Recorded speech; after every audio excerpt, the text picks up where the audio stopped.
ప్రయాణికులను ఇబ్బందులకు గురి చేసిన ఆకతాయిలతో తాండూరు రైల్వే స్టేషన్ వెళ్లేందుకు ప్రయాణికులు తీవ్ర భయాందోళనకు గురవుతున్నారు. వివరాల్లోకి వెళ్తే తాండూరు రైల్వే స్టేషన్ పరిధిలో శనివారం రాత్రి ఓ యువకుడు ప్రయాణికులకు బెదిరిస్తూ డబ్బులు డిమాండ్ చేస్తూ బెదిరింపులకు పాల్పడినట్లు ప్రత్యక్షులు తెలిపారు. అమాయకులను నిరుపేద కూలీలనే టార్గెట్ చేస్తూ వారిని బెదిరించి ఓ వ్యక్తి ద్వారా డబ్బులు వసూలు చేయి తర్వాత పంచుకుంటారని సమాచారం. లారీ పార్కింగ్ లో లారీలను రిపేర్ చేయడానికి వచ్చిన అఫ్జల్ అనే వ్యక్తిని కత్తితో బెదిరించి డబ్బులు డిమాండ్ చేశారు. అంతటితో ఆగకుండా ఆయన దగ్గర ఉన్న విలువైన సామాగ్రిని సైతం దోచుకెళ్లారు. के खाना खाने का सुबह से खाना नहीं खाया था बोल के खाना काउंटर के सामने से मान लिए और क्या हुआ तुम्हारे साथ?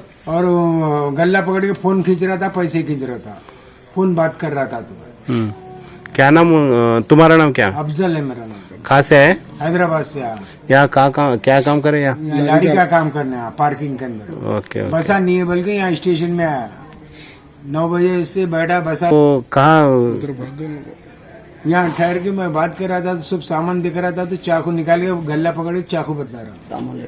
सामान लेके गया। कहाँ है तुम्हारा सामान? सामान लेके गया। फोन हाथ में से पैसे ले रहा था, फोन खींच रहा था, गल्ला पकड़ ले चाकू बता रहा था। मैं सीख लेते यहाँ तक भाग लेते। किधर गए फिर वो लोग?